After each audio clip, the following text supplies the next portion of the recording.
answered the Indian. "Big paleface, Buffalo Jones, big chief, Buffalo man," introduced Emmett, indicating Jones. "Oh." The Navajo spoke with dignity and extended a friendly hand. "Jones, big white chief, rope buffalo, tie up tight," continued Emmett, making motions with his arm as if he were whirling a lasso. "No big, heap small buffalo," said the Indian, holding his hand level with his knee and smiling broadly. Jones, erect, rugged, brawny, stood in the full light of the campfire. He had a dark, bronzed, inscrutable face, a stern mouth and square jaw, keen eyes, half closed from years of searching the wide plains, and deep furrows wrinkling his cheeks. A strange stillness enfolded his features, the tranquility earned from a long life of adventure. He held up both muscular hands to the Navajo and spread out his fingers.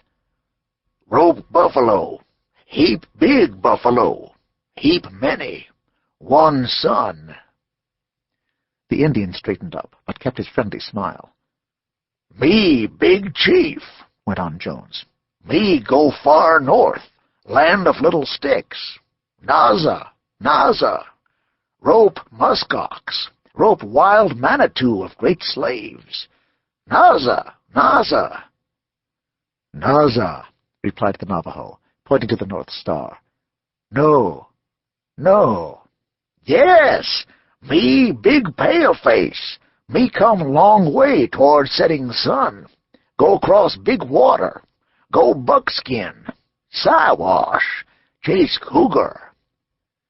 The cougar, or mountain lion, is a Navajo god, and the Navajos hold him in as much fear and reverence as do the great slave Indians, the muskox. "No kill cougar," continued Jones, as the Indian's bold features hardened. "Run cougar horseback. Run long way. Dogs chase cougar long time. Chase cougar up tree. Me, big chief, me climb tree. Climb high up. Lasso cougar. Rope cougar. Tie cougar all tight." The Navajo's solemn face relaxed. "White man heap fun." "No." "Yes," cried Jones, extending his great arms. "Me strong, me rope cougar, me tie cougar, ride off wigwam, keep cougar alive."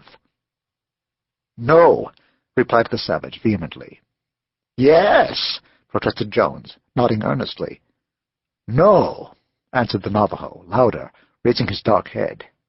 "Yes," shouted Jones. "Big lie," the Indian thundered. Jones joined good-naturedly in the laugh at his expense.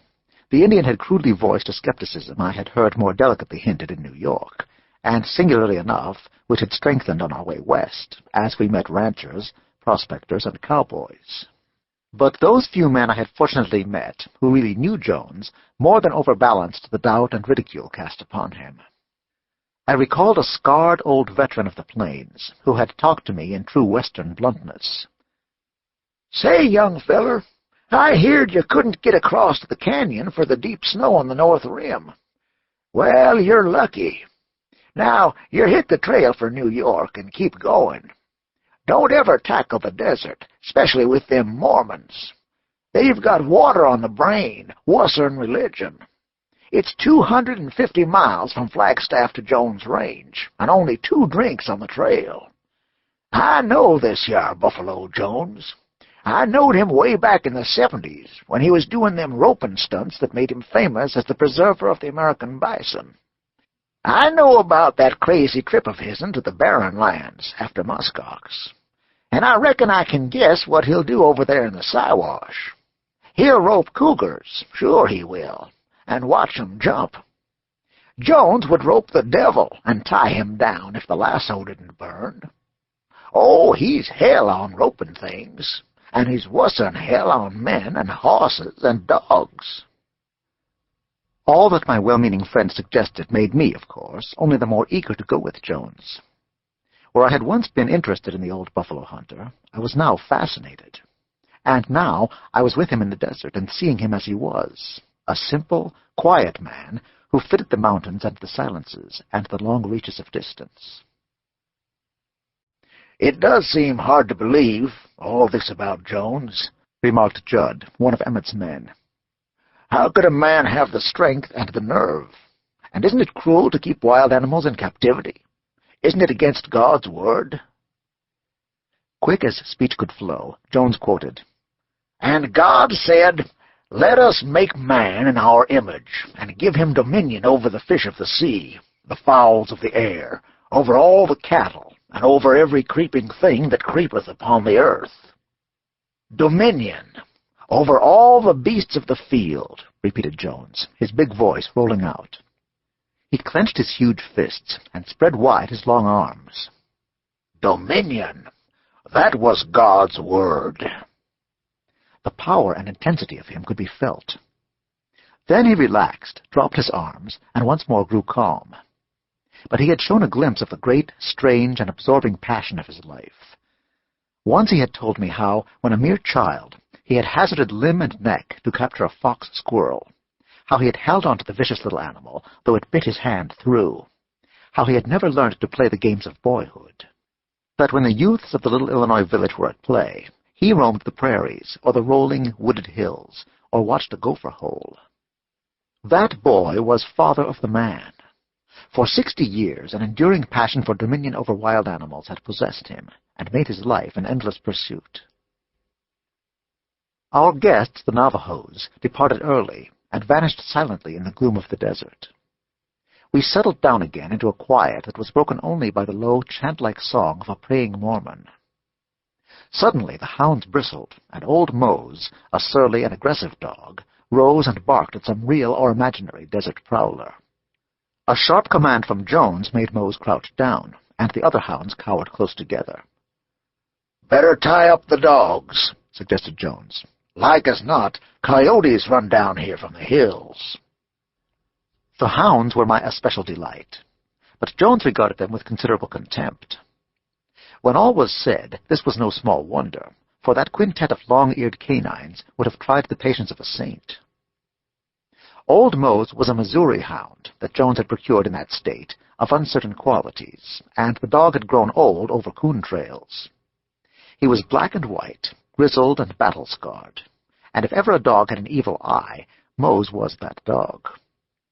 He had a way of wagging his tail, an indeterminate, equivocal sort of wag, as if he realized his ugliness and knew he stood little chance of making friends, but was still hopeful and willing. As for me, the first time he manifested this evidence of a good heart under a rough coat, he won me forever. To tell of Moses' derelictions up to that time would take more space than would a history of the whole trip, but the enumeration of several incidents will at once stamp him as a dog of character, and will establish the fact that even if his progenitors had never taken any blue ribbons, they had at least bequeathed him fighting blood. At Flagstaff, we chained him in the yard of a livery stable. Next morning we found him hanging by his chain on the other side of an 8-foot fence. We took him down, expecting to have the sorrowful duty of burying him.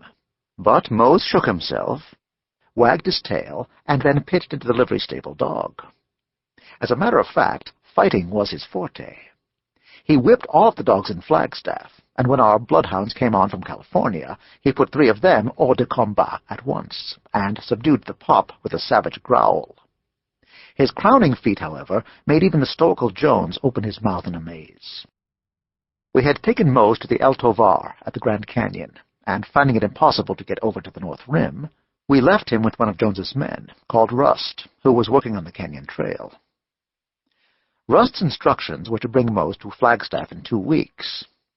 He brought the dog a little ahead of time, and roared his appreciation of the relief it was to get the responsibility off his hands. And he related many strange things, most striking of which was how Mose had broken his chain and plunged into the raging Colorado River, and tried to swim it just above the terrible Sockdolager Rapids. Rust and his fellow workmen watched the dog disappear in the yellow, wrestling, turbulent whirl of waters, and had heard his knell in the booming roar of the falls. Nothing but a fish could live in that current. Nothing but a bird could scale those perpendicular marble walls. That night, however, when the men crossed on the tramway, Mose met them with a wag of his tail.